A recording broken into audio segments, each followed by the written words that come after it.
కారులో కూర్చొని నిప్పంటించుకొని ప్రేమ జంట బలవన్ మరణం, గట్కేసర్లో ఘోరం, ఇద్దరిలో అమ్మాయి మైనర్, 5 ఏళ్లుగా ప్రేమలో, డబ్బులు ఇవ్వకపోతే ప్రేమ గురించి ఇంట్లో చెప్తా అంటూ బాలికకు సమీప బంధువు బెదిరింపులు. అతడికి 1.35 లక్షలు ఇచ్చిన ప్రియుడు, అయినా డబ్బులు అడగడంతో ఆత్మహత్యకు నిర్ణయం.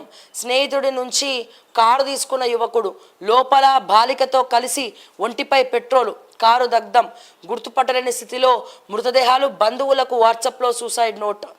ఓ ప్రేమ జంట ఆత్మహత్యకు పాల్పడింది. ఇద్దరు బలవన్మరణానికి పాల్పడిన తీరు మాత్రం అత్యంత హృదయ విదారకంగా, ఒళ్ళు గగురు పొడిచేలా ఉంది.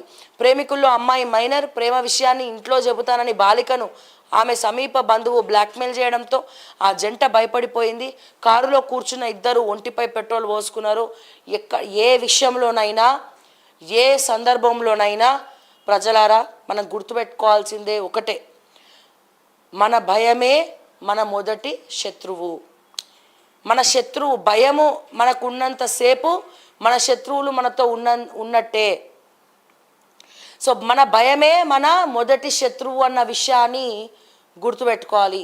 వీళ్ళు ఆత్మహత్య చేసుకోవడంలో ఉన్నటువంటి ధైర్యము బతకడంలో లేదు, ఇంట్లో వాళ్ళకి చెప్పడంలో లేదు. చెప్తే ఏమవుతుందండి? మా అంటే కొన్ని రోజులు కూర్చుండబెడతారు, వాళ్ళకి ఎక్స్ప్లెయిన్ చేయాలి. మైనర్ పోయి మేజర్ అయిన తర్వాత మంచిగా ఒక కెరీర్ పరంగా అడుగులేస్తూ ఒక అండర్స్టాండింగ్ తోటి ఉద్యోగం వచ్చిన తర్వాత పెళ్ళి చేసుకోవాలి. ఇంట్లో వాళ్ళని ఒప్పించాలి, మెప్పించాలి. ఒప్పుకోరు. ఎందుకు ఒప్పుకుంటారు? ఒప్పుకోరు. కానీ ఒప్పించాలి. సో జీవితాన్ని జయించాలి అంటే మీరు కెరీర్లో స్థిరపడాలా. ఉద్యోగాలు సాధించిన తర్వాత ఇగో నాకింత జీతం వస్తుంది, ఈమెకింత జీతం వస్తుంది, సో మేమిద్దరం కలిసి బతుకుదాం అనుకుంటున్నాం. అప్పటి వరకు దూరంగా ఉండి చూపించండి. చావులో ఉన్నటువంటి ధైర్యము, నిజంగా చచ్చిపోవాలంటే ఎంత ధైర్యం కావాలి తెలుసా?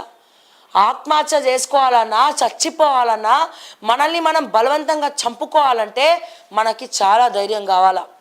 నిజంగా అసలైన ధైర్యస్తులు ఎవరైనా ఉన్నారు అంటే అది ఈ ప్రేమ జంట, ఆత్మహత్య చేసుకున్నటువంటి జంట. ఇదే ధైర్యము బతకడంలో ఎందుకు చూపించారు? బ్లాక్మెయిల్ చేసినోడిని చొప్పు తీసుకొని కొట్టాలి. నువ్వే ఇంట్లో పోయి ఇగో అమ్మ, ఇగో నేను ప్రేమించిన, నా తప్పే, కానీ తప్పట్లేదు, నేను కావాలంటే నేను ఇక మాట్లాడాను, నేను కెరీర్లో స్థిరపడి వచ్చిన తర్వాతనే మిమ్మల్ని అడుగుతా, ఇతను నన్ను బ్లాక్మెయిల్ చేస్తున్నాడు అని చెప్పి ఇంట్లో చెప్పేది ఉండే. లేదా మనకి టెక్నాలజీ పెరిగింది, మనకి ఫేస్ టు ఫేస్ మాట్లాడే ధైర్యం లేకపోతే మెసేజ్ ద్వారానన్నా మనం చెప్పాలి.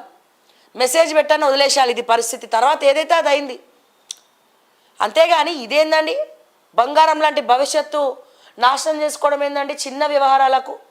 అంటే మీకు చనిపోయే ధైర్యం ఉంది కానీ బతికే ధైర్యం లేదు, ఇష్యూస్ని ఫేస్ చేసే ధైర్యం లేదు. జీవితం అంటేనే పోరాటం. పోరాటం పడాలి. అది ఏ విషయంలో అయినా, పెళ్లి విషయంలోనా, ప్రేమ విషయంలోనా, లేకపోతే బిజినెసా, కెరీరా, లేకపోతే ఎవరైనా అమ్మాయిల్ని బ్లాక్మెయిల్ చేస్తున్నారా, ఎవడేం చేసినా సరే ధైర్యంగా ముందడుగు వేయండి.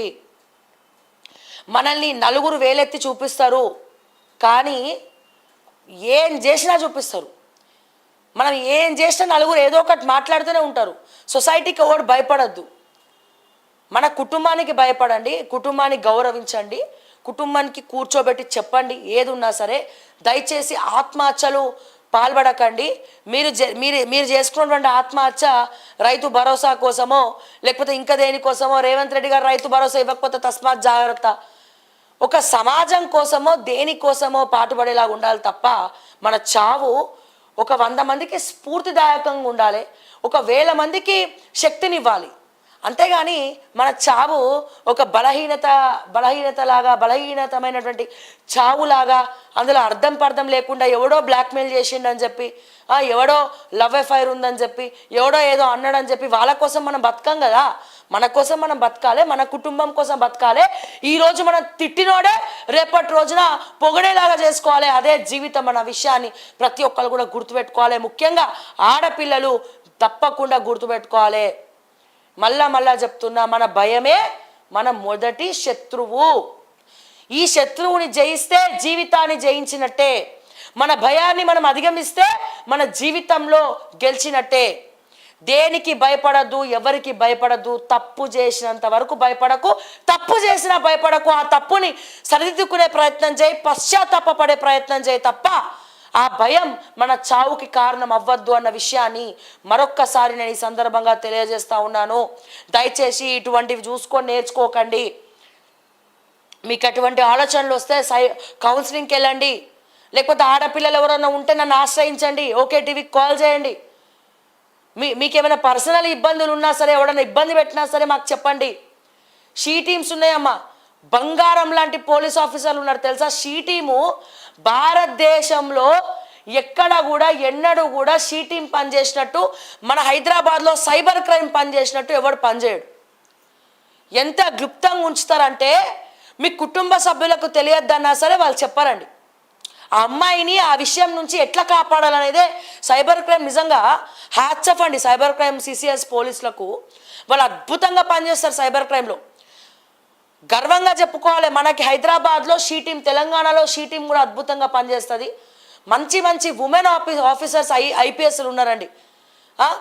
ఏ చిన్న కష్టం వచ్చినా మీరు ఒక్క సిసిఎస్కి టోల్ ఫ్రీ నెంబర్ కూడా ఉంది, కాల్ చేసి నాకు ఈ బాధ అవుతుంది, లేకపోతే షీ టీంకి కాల్ చేసి నాకు ఈ బాధ అవుతుంది అంటే ఎటువంటి కేసు లేకుండా పర్సనల్గా తీసుకొని ఇంట్లో ఆడబిడ్డల్ని చూసినట్టు చూసి ఆ కేసుని సాల్వ్ చేస్తున్నారండి షీ టీంలో పోలీసులు. దయచేసి ఆడపిల్లలారా మీరు భయపడకండి, మీరు మోసపోకండి, మీరు ఆత్మహత్యలు చేసుకోకండి, ధైర్యంగా ఉండాలి. ఆడపిల్లలకు మొట్టమొదటిగా ఉండాల్సినటువంటిది ధైర్యం.